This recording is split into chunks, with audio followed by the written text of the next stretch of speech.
Así como están, vamos a pedir la dirección de nuestro Dios para que esta palabra que acabamos de leer nos sirva, nos edifique, nos instruya y cumpla todas esas funciones que el propio Dios ha dado para su palabra. Ahora te rogamos, Señor, que esta palabra tuya, enunciada, leída, evocada, Señor, pueda, al ser expuesta, bajo la dirección de tu Espíritu, pueda, Señor, llegar a aquellas áreas de nuestra vida, de nuestro ser y de nuestro pensamiento que tú quieres tocar con el poder y la eficacia de tu palabra viva, Señor. En Cristo te lo rogamos. Amén. Ya es el 5º domingo del mes de enero, el último día del mes, termina el primer mes del año y quisimos hacer el ejercicio de completar estas 5 reflexiones que Dios mediante continuaremos los domingos 14, 21 y 28 de febrero por la tarde con el estudio de la segunda carta a los Corintios. A muchos ya se les envió por correo electrónico el material que vamos a usar y quienes no lo tengan, de la misma manera se los vamos a proporcionar para llevar a cabo esas tareas, de modo que segunda de Corintios y Corintios en general no nos van a soltar todavía, cuando menos por un mes más. Leo los versículos 3, segunda parte, y 4 de segunda Corintios 13, que ya lo leímos ahora, pero lo vuelvo a leer. Cristo, que no ha dado muestras de debilidad entre ustedes, sino que las ha dado de poder, porque es cierto que se dejó crucificar, manifestando así su debilidad, pero ahora vive en virtud de la fuerza de Dios. Igualmente nosotros, que compartimos su debilidad, compartiremos también su poderosa vitalidad divina si hemos de enfrentarnos con ustedes. En medio de la acalorada correspondencia de Pablo con los Corintios, a punto de concluir en su versión canónica, porque debo decirles que hubo un discípulo de los discípulos que escribió a propósito la tercera y la cuarta carta a los Corintios. Ya no fue San Pablo, fue un seguidor de los discípulos que dijo: pues yo voy a seguirles escribiendo a estos señores y señoras mientras la comunidad de Corinto subsista. Mientras haya una iglesia de Jesucristo en esa ciudad tan complicada, seguiremos mandando cartas, documentos, exhortaciones para discutir y dialogar con ellos sobre su fe. Muy bien, estamos en la última parte de la segunda carta a los Corintios, cerrando, concluyendo la correspondencia paulina a los Corintios, tal como se conservó en el Nuevo Testamento. Y tenemos que ver que este capítulo y todas las cartas, las 2, concluyen con una exhortación pastoral que no deja de incluir los postulados paulinos que hemos revisado hasta el momento sobre la fortaleza de Dios, algo que no podía ser discutido por nadie, pero fortaleza de Dios manifestada en medio de la debilidad humana de los creyentes y los apóstoles. No podía dejar San Pablo de calificar como débiles a aquellos que se habían puesto una camiseta apostólica. La camiseta de Pablo mismo, la camiseta de Pedro, la camiseta de Apolos y por supuesto la del propio Cristo. Se levantaban la camiseta del equipo correspondiente y abajo estaba la otra, ¿no? Yo soy de tal o cual persona. A esas personas integrantes de la comunidad, San Pablo no duda en calificarlas de débiles disfrazados de fuertes. Tal vez esa sea a veces alguna definición muy exacta para nuestro paso por la iglesia, cualquiera que ésta sea. Tal vez somos débiles disfrazados de fuertes. Ese disfraz, ese enmascaramiento, esa forma en que procesamos la debilidad humana que a veces quisiéramos esconder, porque no nos conviene pasar como débiles ni en los trabajos, cualesquiera que estos sean, ni en nuestros hogares, ni en ninguna parte nos conviene que cuando nos vean llegar, ahí viene el débil, ¿no? No nos conviene. Y menos en este mundo competitivo, lleno de dificultades. A nadie le conviene ser el débil de la clase, el débil del trabajo, el débil de la iglesia. Ahí viene el débil. Pero Pablo lo que veía eran débiles disfrazados de fuertes. Y Pablo, comenzando el capítulo, para tener aquí a la vista nuestros 10 versículos, Pablo los amenaza con ir a verlos por tercera vez. Y digo amenaza a propósito, porque dice, esta será la tercera vez que los visite. Les aviso de una vez que voy a llegar con ustedes y no me voy a tentar el corazón pastoralmente hablando cuando esté allí viéndolos cara a cara. En pocas palabras, esto es lo que dicen los 10 versículos. Sin embargo, cuando él comienza y anuncia que va a viajar por tercera vez a esa ciudad de Acaya, de la región de Acaya, hay que recordar que la primera visita, en Hechos 18, esa primera visita fue para fundar la comunidad, para establecerla. Estuvo un tiempo razonable con ellos, aproximadamente 1 año y medio. La segunda fue aquella vez en que Pablo se vio entristecido por un adversario, diríamos en México, que le quería comer el mandado y suplantarlo como pastor fundador de esa iglesia. Si hoy utilizamos nombres para la práctica pastoral o eclesiástica contemporánea, tendríamos que decir que Pablo fue el pastor fundador, el pastor edificador y discipulador de esa iglesia, y al final de la historia parecería que Pablo incluso aspiraba a ser pastor emérito de Corinto. Por supuesto, esas figuras no se usaban en la antigüedad, pero lo cierto es que él había fundado la comunidad en el primer viaje. En el segundo se había peleado y había discutido fuertemente con un adversario, quizás un misionero que le hacía la competencia, porque a veces los misioneros y misioneras también entran en competencia. Y los pastores y pastoras también. Y el sistema humano eclesiástico, que a veces y siempre será perfectible, enfrenta esas dificultades para ver cómo colocar a cada una de las personas en la justa dimensión que tenían. Pablo, por una parte, como pastor fundador y eventualmente emérito, Apolos como maestro extraordinario de Biblia, de Sagradas Escrituras, el apóstol Pedro también como un facilitador que entraba como tercero en discordia. En fin, cada uno de ellos podía ser visto por la comunidad de una manera distinta. En nuestro tiempo tendríamos que hacer un ejercicio bastante diferente. Yo quiero incluso comentarles que la próxima vez, el próximo domingo que no estaremos por acá, la próxima semana estaremos con los hermanos de la Iglesia Valdense del Río de la Plata, Iglesia Evangélica Valdense del Río de la Plata. Una iglesia evangélica de origen europeo, casi todos ellos son herederos o sus antecesores fueron italianos que llegaron con la inmigración italiana a Argentina y Uruguay, y la iglesia se sigue llamando así, valdense, por aquel lejano fundador al final de la Edad Media que fue Pedro Baldo en Francia, en la ciudad de Lyon, donde se formó el grupo de los pobres de Lyon, como se llamaron, y que fueron expulsados de manera sangrienta de Francia y que no les quedó más remedio que refugiarse en Italia. Hace unos añitos recordaron que fuimos a visitarlos a la ciudad de Roma también, donde tienen su instituto, su seminario, su facultad de teología, a 5 calles de la Plaza de San Pedro.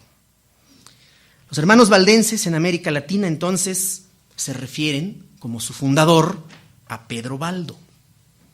No San Pablo como los de Corinto, sino Pedro Baldo. Y cuando los hermanos valdenses crecieron y se desarrollaron en Italia, en algunas regiones y particularmente en una región cercana a la ciudad de Turín, en Italia, los valdenses siguieron como un grupo muy perseguido, muy aislado, pero cuando empieza la reforma en el siglo XVI, los hermanos valdenses, que ya se llamaban así, se vuelven calvinistas o reformados. Se adhieren a la reforma calvinista, Calvino los llama al redil, los invita a participar de esta vertiente de la reforma y los valdenses son reformados a carta cabal. aunque se refieren a Pedro Baldo. La comparación aquí tiene que ver con lo siguiente. Nosotros, y lo dice San Pablo en algún momento, ¿a quienes reconocemos como maestros en la fe dentro de la historia de la Iglesia? Reconocemos a determinadas personas, reformadores, reformadoras, pensadores, pensadoras. Y cuando se trata de agregar a ese paquete otras influencias, ahí empezamos a pasar a esas influencias por el filtro de nuestra exigencia, de nuestros criterios y de nuestro reconocimiento. Nosotros, los reformados o presbiterianos, decimos no, nuestro maestro máximo, nuestros maestros máximos fueron Zwinglio y Calvino. A Lutero le damos un poquito más de chance porque nos simpatiza y nos cae bien. Y él empezó con la Reforma, pero ya a Juanito Wesley como que ya no le damos mucha cancha. Y a los hermanos anabaptistas decimos, no, es que ellos eran tan extraños y tan exagerados en algunas cosas que tampoco les queremos dar mucho espacio. Y los anglicanos, no, son casi católicos, no los incorporemos. Y los ortodoxos menos, porque adoran los famosos íconos. Una experiencia parecida tuvieron los corintios a lo que tenemos ahora nosotros. Cada iglesia, cada confesión o cada denominación escoge sus influencias, escoge sus maestros y maestras. Y cuando los escoge, los transforma, los adapta y los aplica a la realidad de la vida de la iglesia. Dichosos los corintios que tenían a Pablo. Pero el Pablo pastor fundador, el Pablo eventual pastor emérito y que no dejó de preocuparse nunca por esa comunidad, fue un pastor incómodo para la ciudad de Corinto, para la comunidad. Pablo no le cerró las puertas a la influencia de los demás hermanos. La prueba la da incluso en la carta a los Gálatas, cuando se refiere al propio apóstol Pedro y cuando abre la posibilidad de tomar en cuenta las enseñanzas de los demás apóstoles que podían influir en la iglesia. En este final de la segunda Corintios, él va a anunciar, yo voy por tercera vez, pero esta tercera visita que voy a hacer a la ciudad de Corinto es una visita judicial. Judicial. Versículo 1 termina con una cita de Deuteronomio. Vean lo que hace Pablo. Cita, si ustedes ven en nuestro boletín, está con cursivas la siguiente frase del versículo 1, porque es la cita de Deuteronomio 19. Él está citando Deuteronomio 19 y dice, toda disputa deberá resolverse conforme al testimonio de 2 o 3 testigos. La cosa se iba a poner muy difícil. Porque esa tercera visita iba a ser una visita judicial, jurídica y sobre todo, esa palabra que tanto nos disgusta a veces, era una visita disciplinaria. La Reforma se tardó bastante tiempo, me refiero a la Reforma protestante, se tardó bastante tiempo para agregarle como tercera marca de la iglesia verdadera, a las 2 primeras que siempre hubo, la predicación seria, comprometida y obediente de la palabra de Dios. Primera marca de la iglesia, desde antes de la Reforma. Segunda, la administración respetuosa y adecuada de los 2 únicos sacramentos instituidos por el Señor Jesucristo, bautismo y Santa Cena. Y la tradición reformada, no sé si por casualidad o por destino, predestinación a fin de cuentas, yo no sé si la tradición reformada le agregó, salud, como tercera marca de la iglesia verdadera, la administración adecuada y necesaria de la disciplina eclesiástica. En otras palabras, la tradición reformada le agregó como marca de la iglesia a una iglesia que cuando tiene que aplicar el orden, lo debe de hacer, no para destruir a nadie. No para humillar a nadie, no para someter a las personas ni hacerlas a un lado porque no nos convenga su presencia, sino administrar la disciplina en el orden que Cristo la quiere administrar. Pero a veces nos tiembla la mano para administrar la disciplina, ¿verdad? Y hay que ser honestos como iglesia para decirlo. Cuando la iglesia, como dice San Pablo, tenga que constituirse en tribunal, la iglesia, Ha creado mecanismos, no solo la presbiteriana, todas las iglesias han creado mecanismos para constituirse o instituirse en un tribunal para juzgar a alguien. Y cuando se ora y se pide en esos momentos tan críticos, tan difíciles y dolorosos a veces, en los que ha de administrarse la disciplina, se pide y se ruega a Dios que no sean nuestros intereses mezquinos, ni nuestros gustos, ni nuestras aficiones, quienes presidan la administración correcta de esa disciplina cuando sea necesario aplicarla. La iglesia tiene, dice San Pablo, la potestad de administrar la disciplina del Señor. Y es muy bonito y la aplaudimos, excepto cuando nos toca que nos la apliquen. Sin duda alguna, y es una reacción humana. Es natural, es normal que reaccionemos así. Muy bien, pues San Pablo dice, yo voy a llegar con ustedes, Deuteronomio 19:15, y va a haber testigos entre ustedes y yo. Y le dice a los dos grupos en pugna, en pleito, les dice que su actitud será estricta, versículo 2, y sin miramientos. Cuando me hice presente entre ustedes por segunda vez, en el pleito aquel con el otro misionero, y lo repito ahora estando ausente, si vuelvo de nuevo, no me voy a tentar el corazón con ninguno de los dos grupos. Es decir, voy a ser imparcial. O cuando menos voy a tratar de serlo. Versículo que sigue. Así tendrán la prueba que andan buscando de que Cristo habla por medio de mí. Versículo 4, justamente, tiene que ver con lo sucedido con el Señor. Y las palabras del versículo 4 en su primera parte son audaces y puntuales. Porque es cierto que Cristo se dejó crucificar, manifestando así su debilidad, pero ahora vive en virtud de la fuerza de Dios. Yo voy a administrar disciplina con el conjunto de la iglesia en mi próximo viaje entre ustedes, bajo la autoridad del Señor. ¿Era necesaria la disciplina en ese momento en Corinto? Era necesaria, porque la iglesia se estaba dividiendo, la iglesia estaba en crisis, la iglesia estaba en una necesidad urgente de tomar determinaciones claras, fundamentadas plenamente en la autoridad del crucificado, del resucitado, y que el poder apostólico manifestado en esas personalidades tan, hoy diríamos, hasta enfermas, podríamos decir a veces. Porque ¿quién de nosotros puede, adentro de la iglesia misma, decir, no, pues yo soy normal y todos los demás están mal? Todos, en ese sentido, como integrantes de la iglesia, tenemos un déficit, tenemos una dificultad, tenemos un faltante en nuestra vida, y únicamente desde esa debilidad puede sacarnos la fortaleza de Dios en Cristo para aplicar las medidas necesarias. Antes de todo eso, Pablo va a explicar lo que entiende por debilidad apostólica a fin de mostrar la fuerza y el poder de Cristo. Ya lo hemos dicho en domingos pasados, la cristología, la doctrina de San Pablo es una teología de la cruz. Y esa teología de la cruz estableció sólidamente las bases de una sana comprensión de lo realizado por Dios en el martirio de su Hijo. Versículo 4.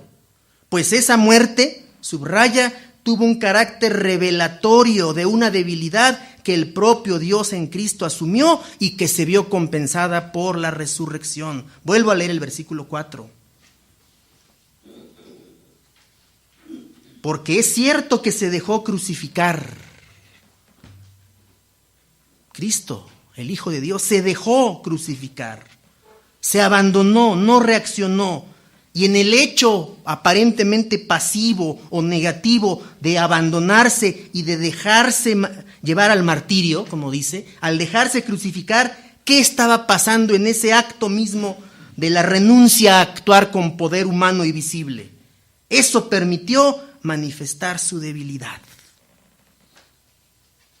Por eso decimos que estas palabras de San Pablo son audaces, son puntuales, son críticas y son hasta cierto punto abismales, porque ese hecho de dejarse crucificar reveló su debilidad, porque era necesario que los hombres, como dice muy bien en otro lugar el propio apóstol, era necesario que los seres humanos en la misma carta a los Corintios, que no quisieron conocer a Dios desde la sabiduría, que no quisieron conocer a Dios desde el poder mismo omnipotente que es, ahora tienen casi como condena, primer capítulo de la primera carta, ahora tienen como condena, como exigencia y como obligación moral y espiritual encontrar a Dios desde la locura de la cruz, desde el escándalo de la cruz y desde la debilidad. ¿Qué efectos puede y debe tener eso para una pastoral contemporánea? La debilidad no se experimenta solamente por el hecho de renunciar a tener fuerza y a decir, no, pues hasta aquí llegamos y solamente esto es lo que alcanzamos a dar y ya no podemos dar más, o ya no podemos crecer más, o ya no podemos desarrollarnos más. Eso no es una muestra de debilidad basada en la cruz de Jesucristo. Pablo afirma que junto con sus compañeros, esta parte es extraordinaria, segunda parte del versículo 4. Si ahora este Señor Dios en Cristo que se dejó crucificar, vive en virtud de la fuerza de Dios, y ahí hemos puesto a propósito las dos palabras griegas. La debilidad es como astenia, asteneia. La astenia que el Señor manifiesta en la cruz, ahora vive en virtud de la fuerza de Dios. Y ahí está la palabra dunamis, poder. El poder de Dios lo saca de la tumba. El poder de Dios le devuelve la vida y es capaz ese poder de la resurrección, es capaz de fundar iglesias, es capaz de fundar y sostener comunidades. La comunidad de Corinto estaba experimentando la debilidad de la división, del cisma. ¿Vieron ustedes el anuncio de esta semana? Otro de los anuncios espectaculares y previo a la visita de Bergoglio a México. Apenas unos días antes, el señor Bergoglio anuncia que va a estar en Suecia el 31 de octubre de este año, junto con los dirigentes de la Iglesia Luterana Mundial, para empezar a festejar la Reforma Protestante. La Iglesia en manos de Lutero. Ahí se cumple el dicho tan negativo y tan nefasto. La Iglesia ojalá estuviera en manos de Lutero, más bien. ¿El cisma se va a arreglar con una visita como esa? La división radical que significó para la Reforma afirmar la gracia y la libertad de Dios por encima de obispos y cardenales, ¿se va a resolver con la presencia de este señor ahí? Por supuesto que no. Pero la Iglesia, hermanos, siempre está en estado de cisma. Siempre está en riesgo de un divisionismo que puede acabar de la noche a la mañana con ella. Porque la Iglesia de Jesucristo, pensaba San Pablo, tiene su fundamento única y exclusivamente en la comunión actual con su Señor, en la plenitud de la vida que encontrará con Él en el futuro, en la intervención del poder de Dios y la aplicación de esa acción mediante personas tan de dudosa procedencia como el propio Saulo de Tarso. Y sus compañeros que estaban cobijados debajo de él, porque eran mucho más jóvenes y mucho más con poca experiencia, que eran Timoteo y Tito, pues tenían que tragar mucha saliva, especialmente Timoteo, cuando llega con la segunda carta en la mano y les dice a los corintios en plena división y en pleno pleito divisionista, pues yo vengo con estas cartas del apóstol Pablo y yo vengo a ocupar el lugar pastoral, así que con permiso. Imagínense el lugar que tuvo y la experiencia que vivió Timoteo al llegar a presentarse en estado de cisma, en la crisis del divisionismo corintio, y llegar a decir, yo voy a ser su pastor enviado por el pastor fundador. Vaya complicación que tuvo que enfrentar Timoteo, y a Tito también le tocó. Pablo, Timoteo y Tito son el nosotros que aparecen en este capítulo 13 de la segunda de Corintios. Los fuertes y los débiles de Corinto eran quienes debían someterse a examen, puesto que los apóstoles ya habían superado ese examen. Versículos 5 al 7, ¿cómo les dice? Ustedes son los que tienen que ponerse a prueba y no nosotros. Ustedes. Ahorita mismo la crisis que viven, ese divisionismo, esos grupúsculos que hay adentro, ahorita eso es lo que debe estar sometido a examen y a ver si lo pasan, a ver si aprueban, y eso se verá si se mantienen en la fe. Primera parte del versículo 5. Si se mantienen en la fe, a pesar de los grupúsculos y partidos y compadrazgos que hayan establecido en la iglesia, si ustedes se mantienen en la fe, pueden pasar la prueba. Segunda parte de la prueba. Y si reconocen que Cristo no vive en ustedes, será tanto como ¿qué? Como no superar la prueba. No pasan el examen. Es decir, la iglesia se iba a dispersar.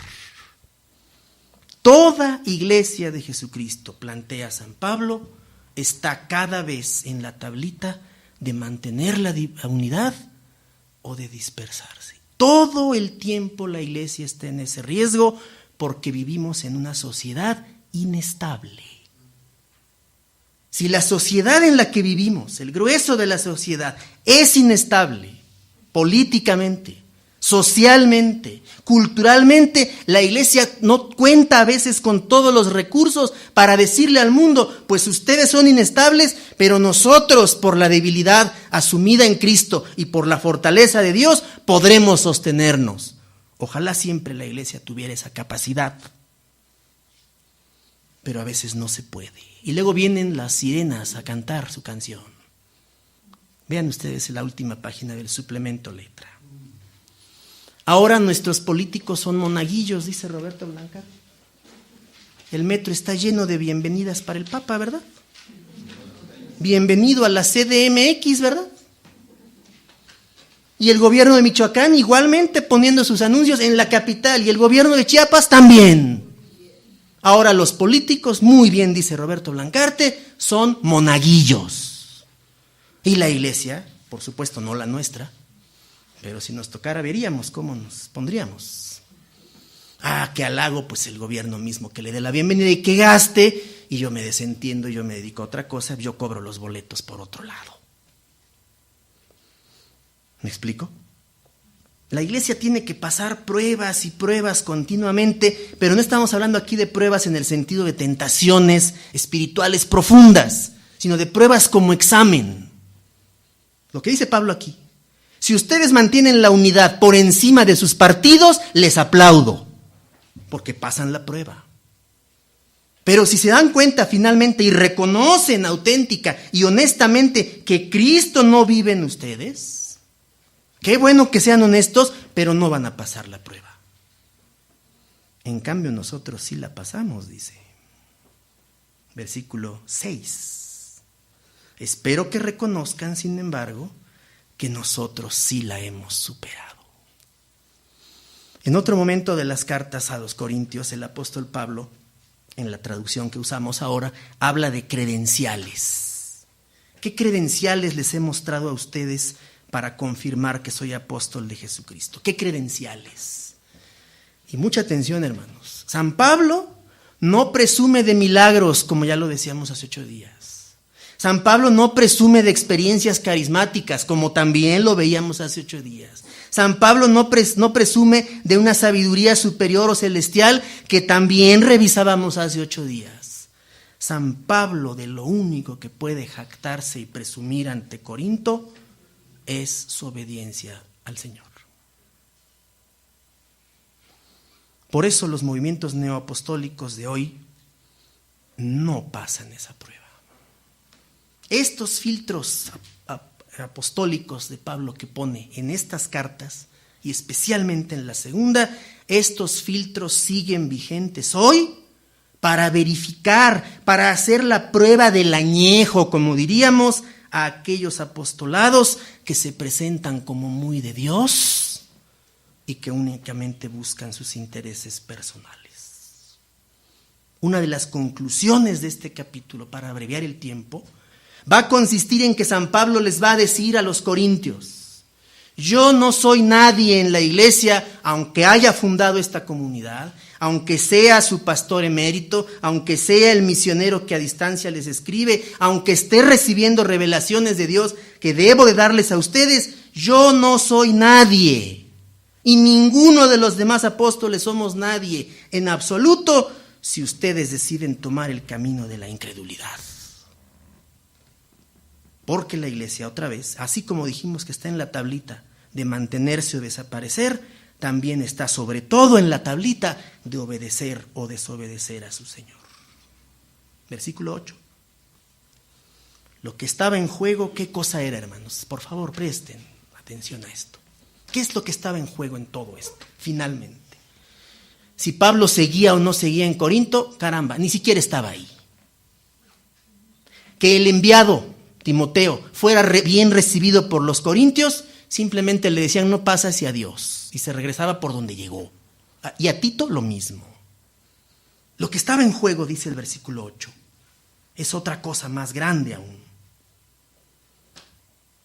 Si tenemos algún poder, no es para utilizarlo contra la verdad, sino en favor de la verdad.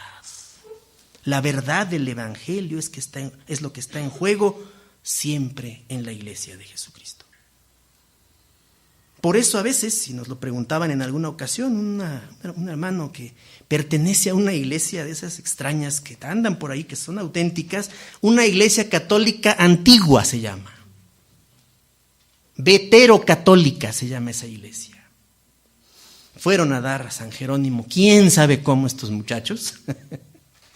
Llegaron ahí, los conocimos y hubo muchos diálogos con ellos. Y en una ocasión, en un diálogo fuera de ese lugar, nos preguntaron de frente, a ver, nosotros somos veterocatólicos, antiguos católicos, y reconocemos la sucesión apostólica que viene de San Pedro, creámoslo o no creámoslo como papa, ¿sí? Porque ellos son veterocatólicos y la Iglesia Católica los combate y los persigue porque no están dentro. Pero se llaman veterocatólicos. Están aquí en Ecatepec. Tienen una iglesia aquí en Ecatepec. Bueno, la pregunta fue, imaginemos que nos la hicieran a cada uno de nosotros por separado. Esta iglesia local o esta denominación presbiteriana, ¿cuál es su fundamento apostólico bíblico para su existencia y su autoridad espiritual? ¿Cuál es su fundamento? La respuesta que todo el mundo diría en el plano ahistórico, separado de la historia, es, no, pues el Señor Jesucristo dijo, donde estén 2 o 3 reunidos en mi nombre, ahí estoy yo en medio de ellos. ¿Va bien? Lo que no esperaban estos hermanos era la otra respuesta. Nosotros, presbiterianos reformados, también venimos de la sucesión apostólica. También venimos de San Pedro. Con la salvedad de que también venimos de Melquisedec. Pero no que son reformados. ¿Y por qué mencionan a San Pedro? Porque lo mencionan las Escrituras. Porque las Escrituras también mencionan a San Pablo y porque San Pablo se refiere a la autoridad apostólica en 1 Corintios 11, el texto de la Santa Cena, cuando dice, porque yo recibí del Señor, ¿qué? Lo que también les he enseñado. Esa es la tradición apostólica de la iglesia. En sentido estricto, nuestra iglesia debería llamarse Iglesia Apostólica Presbiteriana o Reformada. Porque nuestra herencia apostólica, el propio Señor nos la dio. Y eso está atestiguado en la historia misma.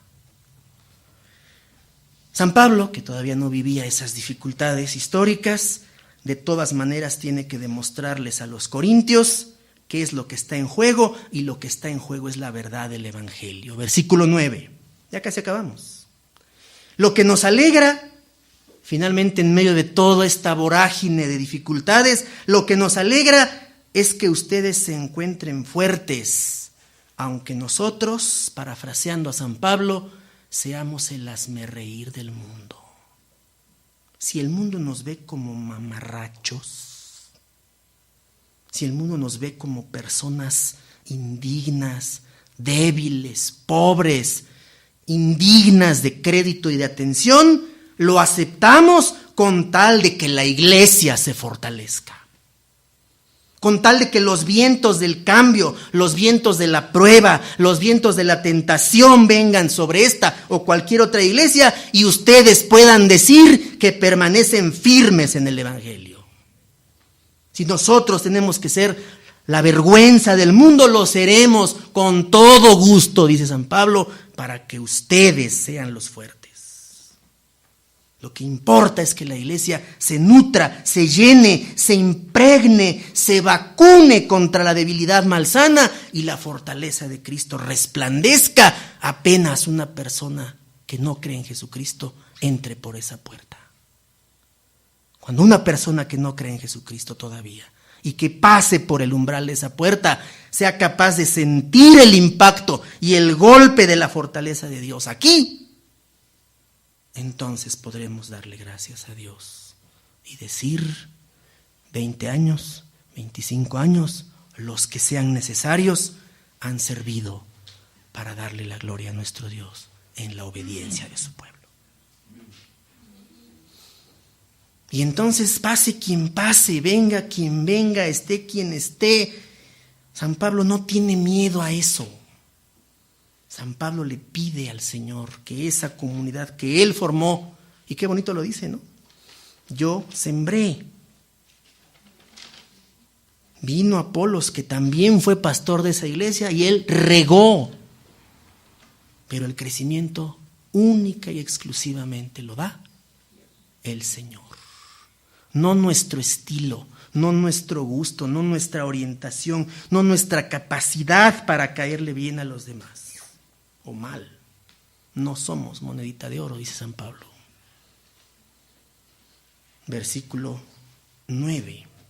¿Cómo termina el versículo 9? Y aquí hay que actualizar a San Pablo en el mejor espíritu. Lo vuelvo a leer. Lo que nos alegra es que ustedes se encuentren fuertes. Ustedes son los que importan. Aunque nosotros parezcamos débiles, inútiles, flacos, que seamos una vergüenza, no importa. Pero lo que sí les pedimos, ¿qué es? Que se corrijan. Y no falseamos el texto, hermanos. En el espíritu del texto, si leemos lo siguiente. Lo que pedimos es que se corrijan mutuamente. No falseamos el texto, hermanos. Porque la pastoral tiene que ser horizontal. La pastoral no tiene que ser vertical, autoritaria. Es que lo dijo el pastor y por lo tanto es verdad absoluta. No. Lo que les pido, dice San Pablo, es que se corrijan mutuamente. Aquí no dice el adverbio tal cual, en otras cartas sí lo dice. Sopórtense, edifíquense, apóyense mutuamente. Que el débil está débil, levántenlo. Que al fuerte ya se le subieron los humos, ¿qué hay que hacer con el que se le suben los humos? Bajárselos. ¿Cómo se le bajan los humos a la gente?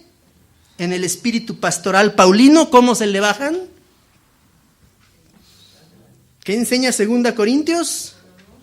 Por supuesto que con amor y luego con autoridad y luego con conocimiento. Amor, autoridad, disciplina y conocimiento.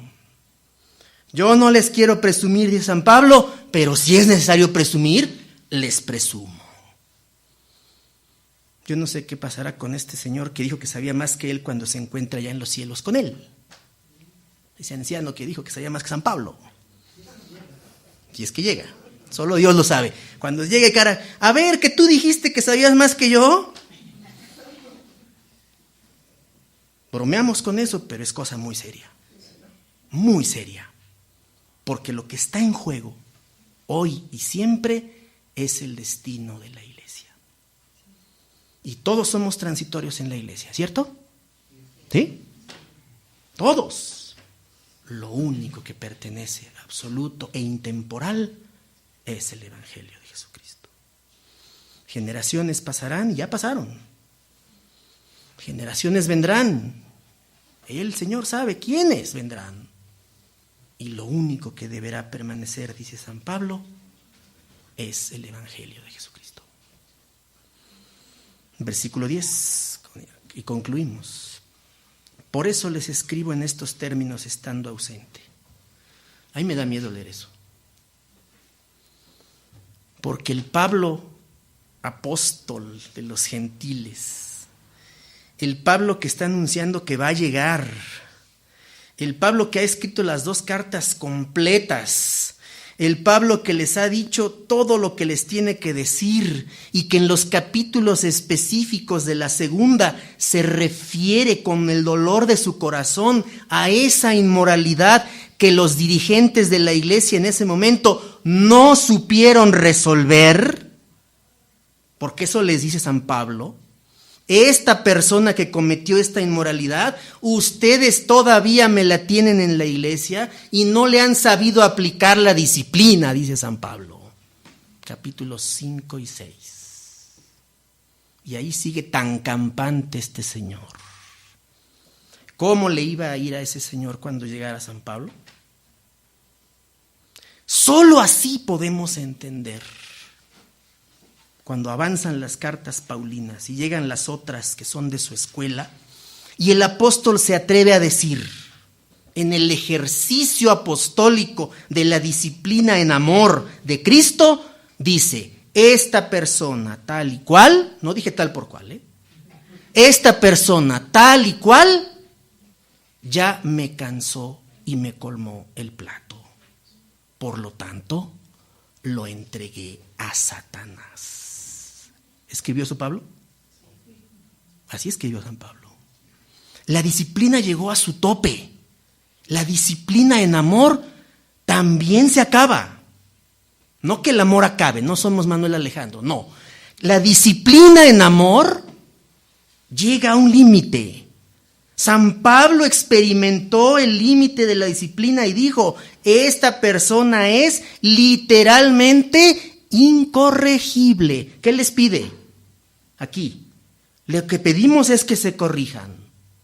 Y si no se corrigen, si son incorregibles, con la pena, pero los entrego a Satanás. El versículo 10 es el cierre impecable para esta exhortación. Por eso les escribo en estos términos, estando ausente. Para que cuando esté presente, ¿qué? No me vea obligado a proceder, ahora sí, con dureza. Ahora sí van a conocer al buen San Pablo, ¿no? Me conocieron bueno, amable, agradable y todo, ¿no? Ahora van a conocer al San Pablo duro, pero no es dureza propia de San Pablo. Utilizando un poder que el Señor me ha confiado. ¿Y a quién va a citar del Antiguo Testamento con los últimos verbos? Claro, por supuesto que a Jeremías. Para construir y no para derribar. Les leo el comentario tomado del cuadernito que vamos a usar y cerramos. Dios se ha revelado, comillas, débil en Cristo, ¿cierto? Sí. Y así es como ha mostrado su poder, ¿cierto? Sí. Cristo aceptó mostrarse débil en la persona del apóstol, ¿cierto? Sí. La debilidad apostólica no es ni distancia lejana ni tolerancia culpable. La libertad y la debilidad apostólica deja que la autoridad de Cristo se muestre cuando es preciso. Pero Pablo, como Jeremías, precisamente al que cita, sabe que para edificar y plantar, ¿qué hay que hacer? Destruir y arruinar a veces. Se le ha dado a través de la debilidad a San Pablo la autoridad del Señor, tanto para lo uno como para lo otro. Por eso a esa otra iglesia le encanta tener la imagen de su supuesto primer papa con las llaves en las manos, ¿verdad? Es la imagen clásica de San Pedro, las llaves. ¿Por qué tiene las llaves San Pedro? Supuestamente, ¿por qué? Porque a unos sí les abre y a otros no. Mateo 16, 18. Tú eres Pedro, y sobre esta piedra edificaré mi iglesia, y las llaves, ¿qué? Del Hades estarán contigo, y no prevalecerá el infierno contra mi iglesia, dice el Señor. Las llaves, por supuesto, son propiedad del Señor. Pero la autoridad, esa autoridad apostólica, la iglesia la tiene hoy de manera colegiada, democrática y participativa. Por eso insisto, no es violentar el texto cuando dice, déjense corregir, ¿cómo? Mutuamente. Por supuesto que en amor, por supuesto que con respeto, por supuesto que sin violentar la dignidad del hermano. Y si vamos a violentar la dignidad del hermano, ¿qué dijo el Señor Jesucristo? Que era preferible ponerse la piedra de molino en el cuello y aventarse al mar, porque el Señor ama a los más pequeños. ¿Y quiénes somos nosotros para pisotear a otro en el nombre del Señor? No somos nadie. Que el Señor nos bendiga.